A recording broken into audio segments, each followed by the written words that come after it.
apakah Indonesia mau masuk ke jurang depresi? Baru sekali dunia mengalami depresi besar seperti itu. Beda dengan yang di media. Ini dari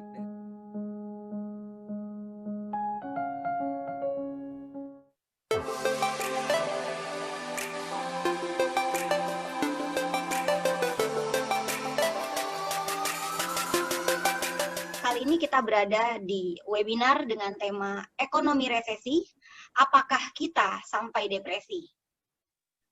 Pertumbuhan ekonomi Indonesia pada kuartal 2 minus 5,32%. Pemerintah masih optimis dengan keadaan ekonomi Indonesia, seperti dikutip dari pernyataan dari Menteri Keuangan Sri Mulyani. Bagaimanapun, resesi menjadi ancaman bagi Indonesia. Semakin banyak negara terdekat yang menyatakan masuk ke jurang resesi. Malaysia, Thailand, Singapura telah menyatakan resesi. Seberapa dekatkah kita dengan resesi? Apa saja solusi jika terjadi resesi? Dan akankah Indonesia semakin terpuruk ke arah depresi? Semua pertanyaan tersebut akan kita kupas tuntas pada webinar kali ini dengan narasumber yang luar biasa. Beliau adalah seorang ekonom senior dari Institute for Development of Economics and Finance, INDEF. Beliau juga merupakan seorang dosen senior pada Fakultas Ekonomi Universitas Indonesia. Beliau juga merupakan salah seorang pendiri Partai Amanat Nasional, di mana beliau pernah menjabat sebagai Sekretaris Jenderal yang pertama dan Ketua yang membidangi penelitian dan pengembangan. Sangat banyak penghargaan yang diterima oleh beliau, dan salah satu yang terbaru adalah penghargaan Kompas untuk Cendekiawan Berdedikasi 2016. Mari kita sambut bersama narasumber kita, Bapak Faisal Basri, SEMA. Selamat malam, Bapak. malam. Iya, terima kasih Bapak atas waktu dan bersedia untuk menjadi narasumber dari webinar kami.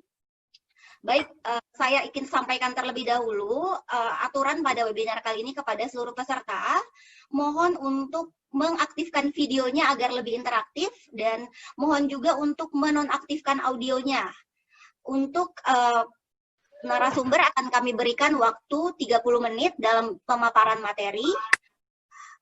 Untuk sesi pertanyaan, boleh mencantumkan pertanyaannya pada kolom komentar atau Zoom group chat. Baik, langsung saja kami berikan kesempatan kepada Bapak Faisal Basri untuk memaparkan materinya. Silahkan Bapak. Mbak Disti minta tolong share screen supaya saya bisa. Ya, host tolong dibantu. Sudah, Oke, sudah Pak, bisa di-share screen Pak. Ya, sudah, ya.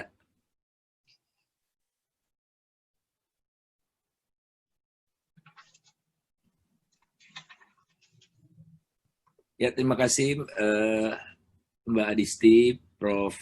Robin yang saya hormati, Bapak Ibu, Ibu Caroline kalau saya tidak salah, dan Bapak Ibu para dosen serta adik-adik mahasiswa yang saya cintai. Assalamualaikum warahmatullahi wabarakatuh. Salam sejahtera. Ini judulnya serem bener nih ya. Apakah Indonesia mau masuk ke jurang depresi? Nah, saya akan coba menyampaikan sepopuler mungkin supaya adik-adik yang bukan ekonomi juga mudah memahami. Nah, jadi saya mulai dari kerangka konseptual dulu. Ekonomi itu di seluruh negara, di seluruh dunia itu geraknya naik turun.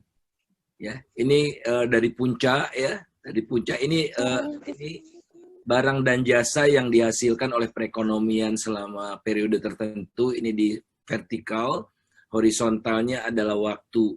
Nah, jadi tatkala ekonomi maju mencapai puncaknya, niscaya dia turun terus sampai mencapai titik dasar. Kalau sudah mencapai titik dasar, dia naik lagi. Begitu seterusnya. Nah, waktu mencapai puncak kita sebut peak. Waktu mencapai titik dasar kita sebut trough atau palung ya. Nah, selama periode penurunan ini kita sebut resesi. Selama ekonomi menurun itu resesi. Kemudian kalau dia naik lagi kita sebut pemulihan, recovery, mencapai puncak, resesi lagi, recovery, dan seterusnya. Nah ini konsepnya. Beda dengan yang di media. Ini dari teori dulu ini supaya lebih mudah dipahami. Nah, mirip seperti ini. Jadi kita tahun lalu menghasilkan kue bulat gitu ya, menghasilkan kue bulat. Nah tahun ini kuenya tidak bulat lagi, irisan yang ini hilang. Jadi tinggal kue yang besarnya, irisannya hilang. Nah kalau irisan ini saya pindahkan ke sini, misalnya hilangnya 5%, nah itu namanya resesi. Kalau hilangnya banyak, nah ini kan hilangnya banyak nih. 3 irisan ya. Kalau ini 1 irisan 5%, ini 3 irisan 15%. Nah kita bisa sebut resesi dalam atau depresi. Nah jadi ekonomi Amerika itu pernah mengalami depresi besar. Nah depresi besar ini kira-kira ya seperti ini. Maaf, untuk peserta mohon nonaktifkan audionya. Host tolong dibantu. Oke. Ya. Kalau irisannya banyak, yang hilang, maka kita sebut depresi. Tentu saja bukan kuenya saja, tapi depresi diiringi oleh pengangguran yang tinggi, jumlah orang yang kehilangan pekerjaan banyak sekali, dan waktunya biasanya lebih lama. Waktu depresi di Amerika itu 10 tahun lebih, 1929 sampai 1939. Baru sekali dunia mengalami depresi besar seperti itu. Nah ini, waktu di Amerika itu tahun 29, ekonomi anjlok ini minus ya. Ini ada titik nol, minus sampai double digit belasan persen. Terparah itu 1929. Terus ini kita lihat bertahun-tahun ya, bertahun-tahun ekonomi Amerika mengalami minus. Dan angka penganggurannya, Masya Allah, 1/4 dari tenaga kerja itu tidak dapat pekerjaan, 24,9%. Nah tahun ini, sekarang ini, belum depresi, mudah-mudahan tidak depresi, itu ekonomi Amerika penganggurannya 13,3%, data terakhir ya. Nah Indonesia baru ya, saya perkirakan sekitar 7%. Jadi sampai sekarang kita belum resesi. Secara teknis yang saya tunjukkan tadi, kita belum mengalami resesi. Nah ini dari ekonomi dunia nih ya, ekonomi dunia yang biru, ekonomi Indonesia yang merah, dari tahun 61. Nah dunia itu pernah mengalami resesi terakhir tahun 2009. Waktu itu krisis finansial global. Jadi baru sekali ini dunia mengalami resesi ya. Sementara Indonesia mengalami bisa Anda katakan depresi Indonesia tahun 1998. Ini pertumbuhannya minus double digit ya. Kemudian kita juga pernah mengalami resesi tahun 63, ini minus juga. Tapi selebihnya kita tidak pernah mengalami resesi. Nah, kemudian ekonomi, kalau tidak resesi, ekonomi itu tumbuh terus. Nah, ini naik terus ya. Nah, ini tidak mengalami resesi nih. Dia naik, walaupun kita lihat kenaikannya makin lama makin landai. Nah, ini ekonomi tumbuh tapi melambat namanya. Oke. Nah, kemudian ekonomi tumbuh semakin cepat. 2 tahun yang lalu kuenya cuma segini, kuenya membesarnya lebih cepat lagi. Jadi Ini ekonomi yang waduh sedang mengalami akselerasi luar biasa. Nah itulah kira-kira teman-teman sekalian berbagai jenis pola perkembangan ekonomi. Nah sekarang kita terapkan di dunia ini, krisis kali ini itu sangat berbeda dengan krisis-krisis sebelumnya. Kalau krisis sebelumnya terutama disebabkan oleh sektor keuangan. Kalau sekarang keuangan dan kesehatan. Ya. Bayangkan sudah 23 juta orang terkena virus ini dan yang meninggal dunia telah 800.000 orang di seluruh negara di setiap benua kecuali Antartika. Ini tidak pernah ada presidennya. Ya. Nah, apa itu yang terjadi? Tekanan dari dua sisi. Dari sisi permintaan, dari sisi pasokan, itu pasokannya turun ke sebelah kiri ini. Karena apa? Pabrik-pabrik banyak yang tutup kan. Maka sisi pasokannya bergeser ke sebelah kiri. Nah, karena pabrik banyak yang tutup, pekerja dirumahkan, di PHK, konsumsi masyarakat juga turun, investasi turun, ya. Ekspor impor turun menyebabkan kurva permintaannya, agregat demand-nya juga turun.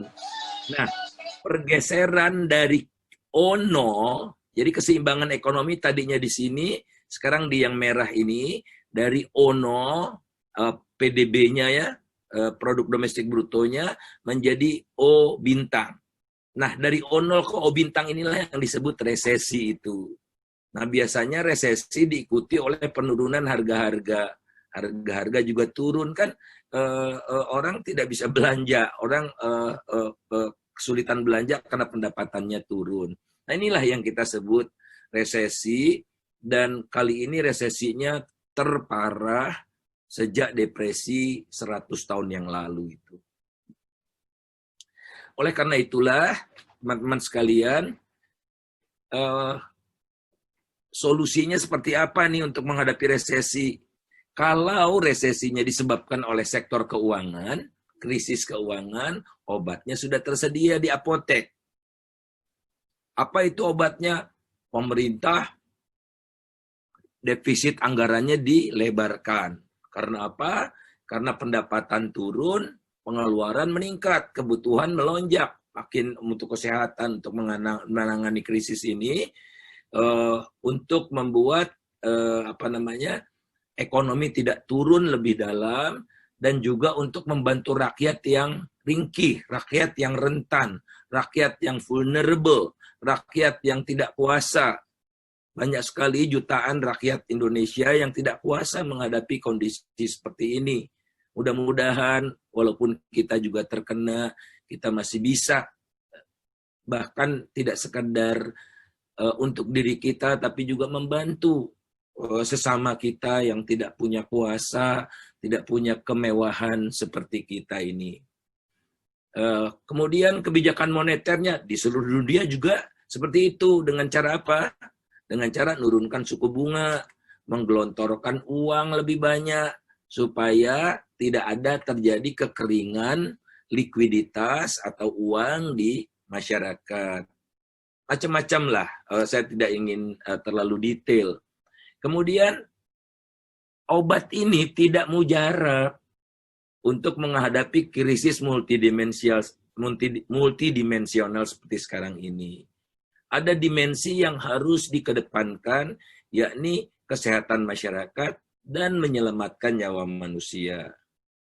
Tidak boleh dipertentangkan ekonomi dulu atau kesehatan dulu. Karena apa? Menyelamatkan nyawa manusia itu adalah menyelamatkan ekonomi. Jadi ekonomi tidak akan selamat kalau nyawa manusianya tidak selamat, kalau kesehatan masyarakatnya tidak ditangani secara tuntas.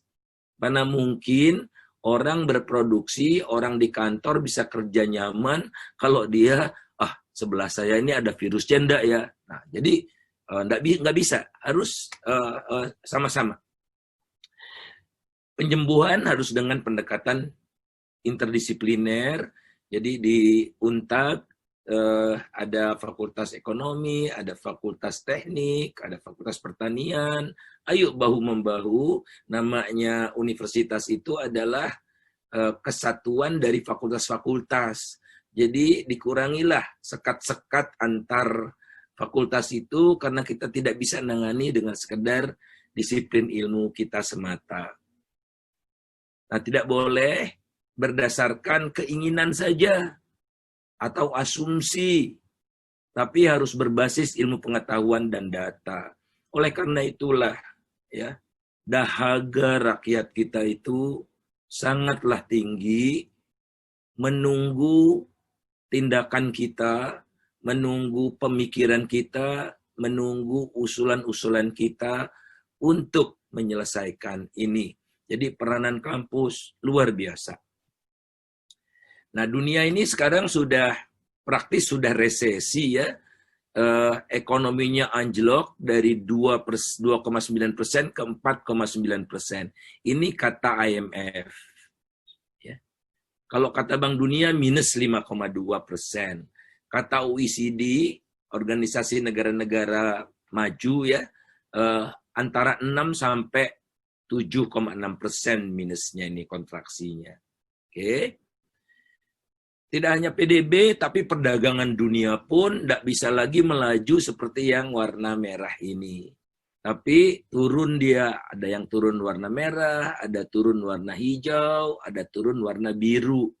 Nah, jadi kira-kira penurunannya bergantung kepada beratnya virus ini dan seberapa jauh kita bisa mengendalikan virus ini. Itu kira-kira perdagangan dunia mengkerut 13-32%. Investasi global, jadi kan banyak perusahaan investasi di berbagai negara, nah itu tahun ini diperkirakan akan turun 40%. 195 juta pekerja akan mengalami PHK.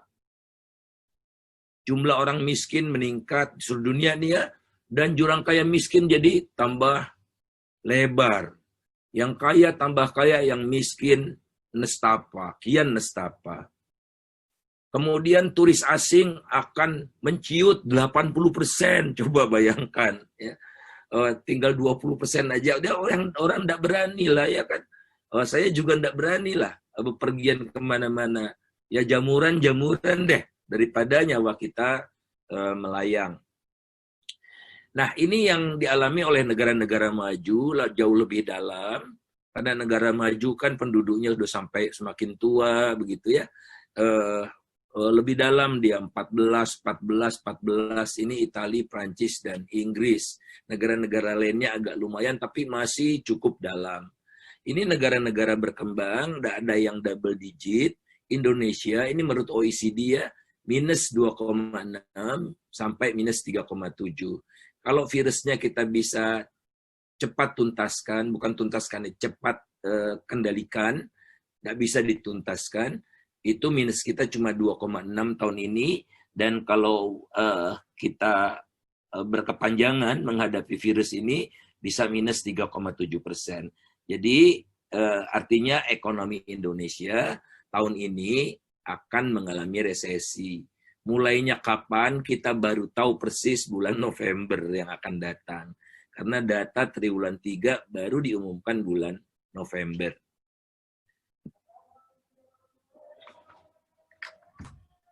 Sekarang di tempat saya giliran azan. Oke, ini proyeksi untuk negara-negara ASEAN saja. Satu-satunya negara ASEAN yang tidak mengalami resesi adalah Vietnam. Jadi ada yang tidak mengalami resesi, tidak mengalami pertumbuhan minus. Indonesia ini ya antara di garis nol ini ya. Menurut ADB kita minus 1, menurut IMF minus 0,3, menurut Bank Dunia kita 0, jadi tidak turun, tidak naik. Nah, Filipina, Malaysia, Singapura, dan Thailand, seperti disampaikan oleh Mbak Adisti tadi, sudah resmi resesi. Nah, nanti saya sampaikan kenapa dibilang resmi resesi. Nah, ini dia.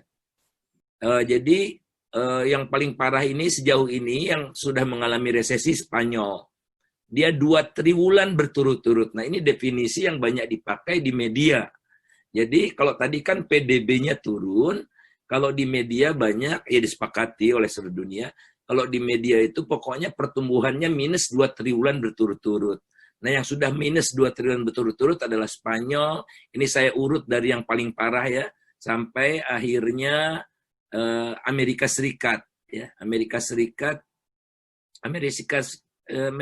belum resesi sih sebetulnya, tapi sudah di jurang resesi lah.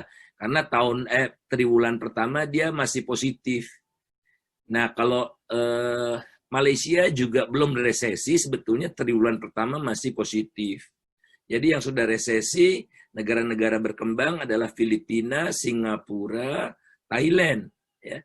Indonesia belum, karena triwulan 1 masih 3, triwulan 2 baru minus. Jadi kalau triwulan 3 minus, barulah resmi secara teknis kita mengalami resesi. Sekali lagi, Vietnam masih positif, China tidak mengalami resesi, karena triwulan 1, karena virusnya ada di China lebih dulu, China terpukul, tapi triwulan kedua dia sudah positif.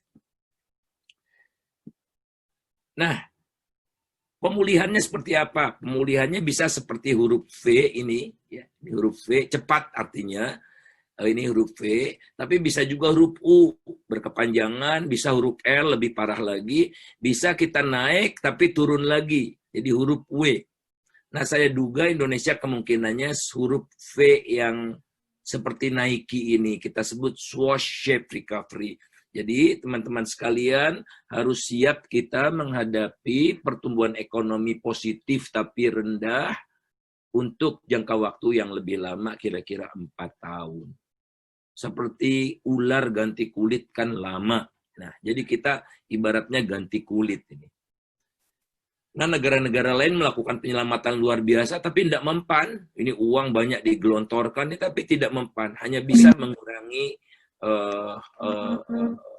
kemerosotan.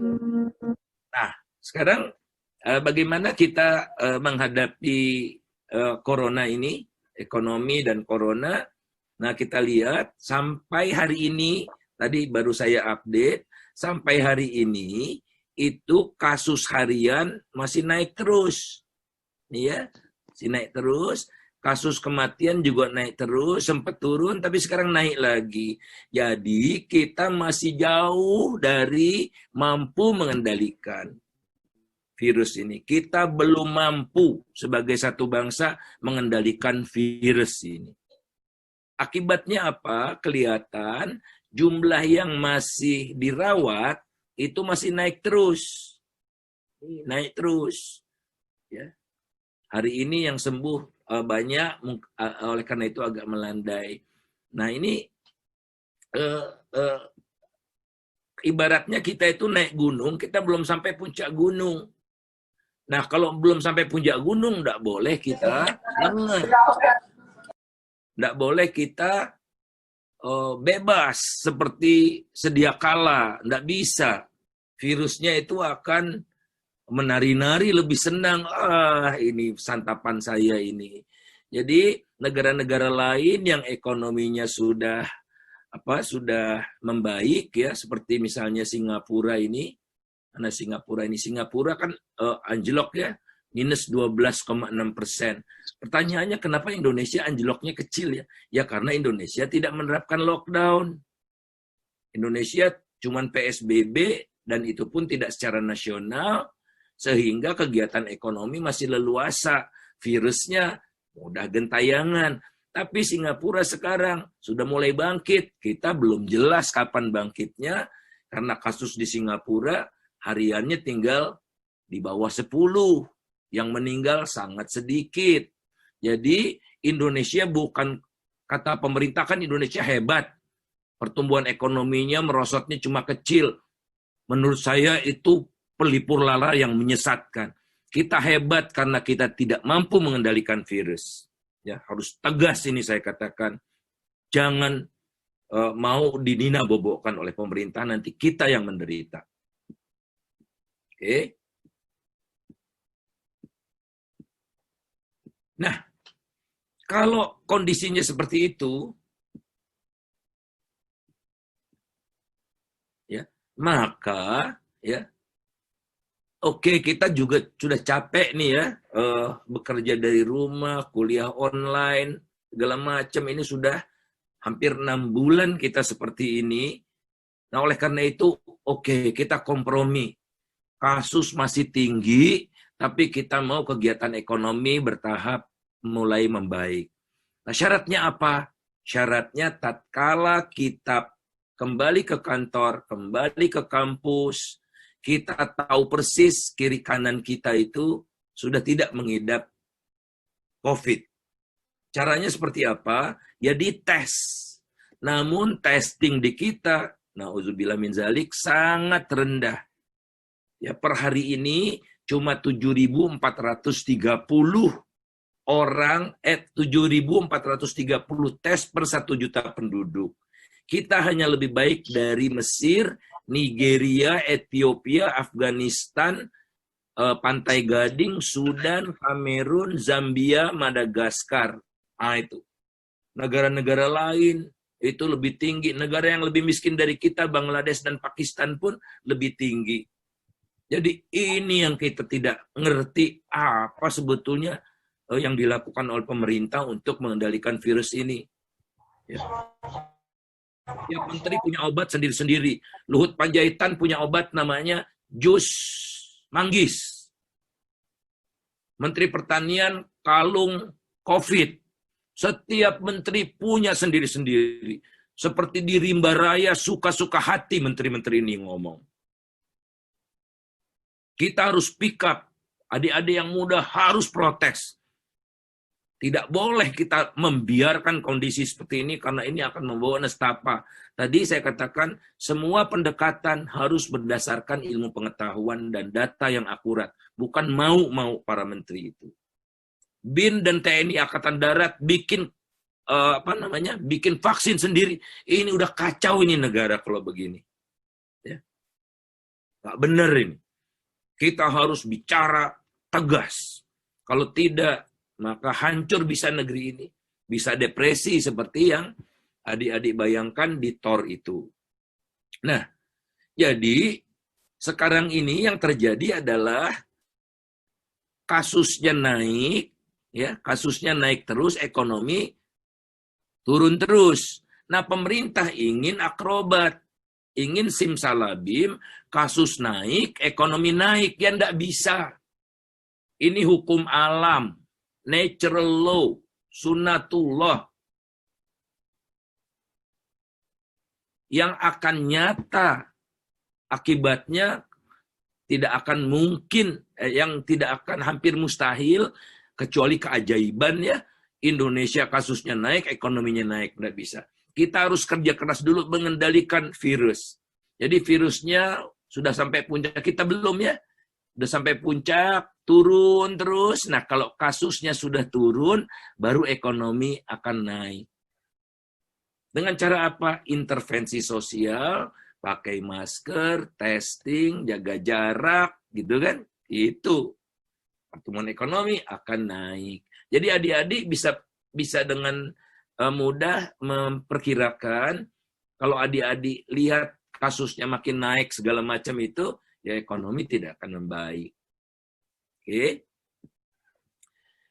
Nah, ini pertumbuhan triwulan Indonesia itu baru 1 triwulan ini yang hitam ini. Tapi kalau triwulan sekarang dibandingkan yang lalu, jadi triwulan ke triwulan kita ini sudah 3 triwulan minusnya, ya. Nah, sedihnya saya, kondisinya COVID belum mampu dikendalikan, penyelesaiannya seperti Perpres nomor 82 2020. Kita lihat ada komite kebijakan, isinya Menko Ekonomi, wakilnya Menko Investasi, Menteri Keuangan, Menteri BUMN. Unsur kesehatannya cuma 1, jadi heavy ekonomi. Ketua pelaksananya Menteri BUMN Ekonomi, sekretaris eksekutifnya Ekonomi. Nah, gugus tugas di mana? Gugus tugas dulu bertanggung jawab kepada presiden, sekarang gugus tugas jadi anak buahnya Erick Thohir. Jadi gugus tugas yang menangani COVID ini sekarang subordinasi dari ekonomi. Ini yang nggak benar gitu. Jadi ya begitulah saudara sekalian. Ya. Nah adik-adik ini kita semua yang kalau saya apalah sudah usia 60 hampir 61 tahun gitu kan. Ya. Tapi adik-adik ini kemampuan pemerintah untuk menyelesaikan virus ini secara benar itu yang menikmati kalian semua. Tapi kalau menangani virusnya nggak benar, kalian juga yang paling menderita. Karena prospek kerjaan jadi ribet, ekonomi makin susah gitu-gitu ya. Nah, oke. Saya lewat. Nah, ini ekonomi Indonesia. Ini baru 1 triwulan ya minusnya, tapi kemungkinan besar triwulan kedua ya minus gitu. Ya jadi 99% hampir bisa dipastikan Indonesia mengalami resesi. Sebetulnya resesi itu sudah ada di kehidupan kita, tapi datanya saja yang belum hadir gitu ya. Kan sekarang sudah masuk triwulan ketiga, Juli, Agustus ya. Juli, Agustus, tinggal September. Nah ini udah kelihatan Juli, Agustus itu ekonomi masih agak membaik sedikit ya, tetapi masih buruk. Nah kita lihat kalau triwulan 1 sektor ekonomi belum ada yang minus, sekarang sudah banyak yang minus ini. Yang minus paling parah transportasi, minus 30%.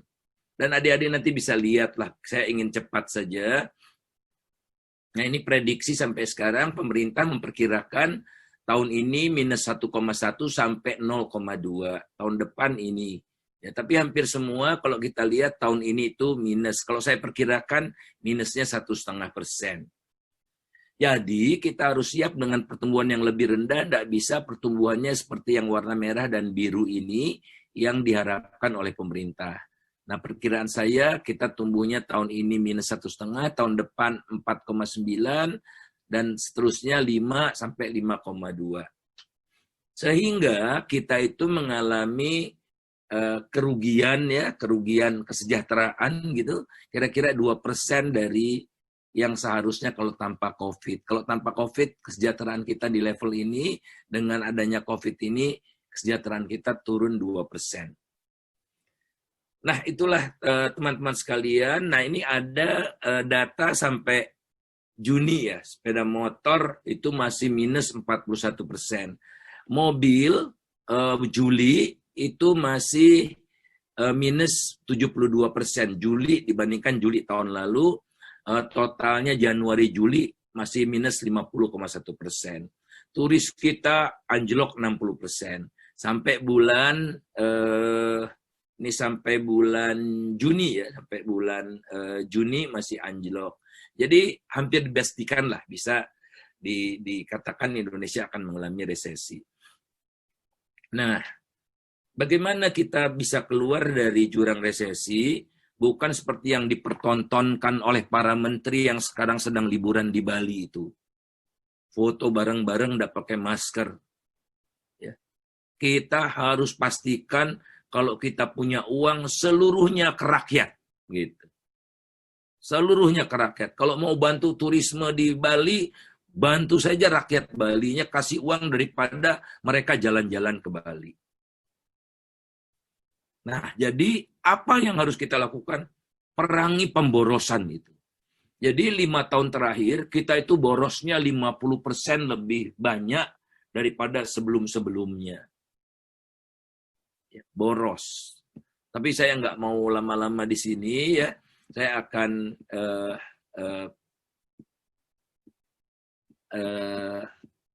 lihat gambaran-gambaran yang lebih nyata saja. Nah kemudian karena apa? Kalau kita boros, bukan kita ya, kita mah nggak boros, kita mah ngirit bener.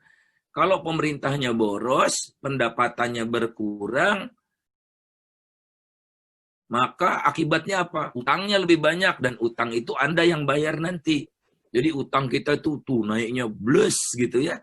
Baik utang pemerintah pusat maupun utang BUMN, bukan sektor keuangan. Nah ini, jadi ini kita harus bayar. Bukan kita cetak uang sendiri suka-suka kita, enggak. Ini kita berutang dan harus kita bayar.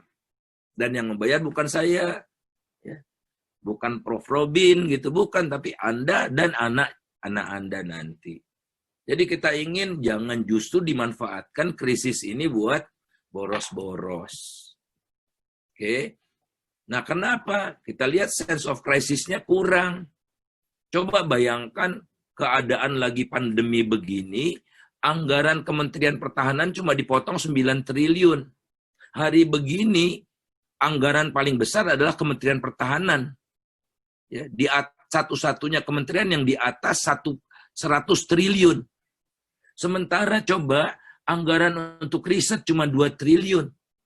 Ini mau di mana, bawa kemana negeri ini? Riset itulah yang menghasilkan vaksin, menghasilkan obat, menghasilkan mesin yang bagus, mesin yang bisa menghasilkan barang lebih banyak. Risetnya cuma 2 triliun, tapi tengoklah ini, kelakuan minus sekali seperti ini.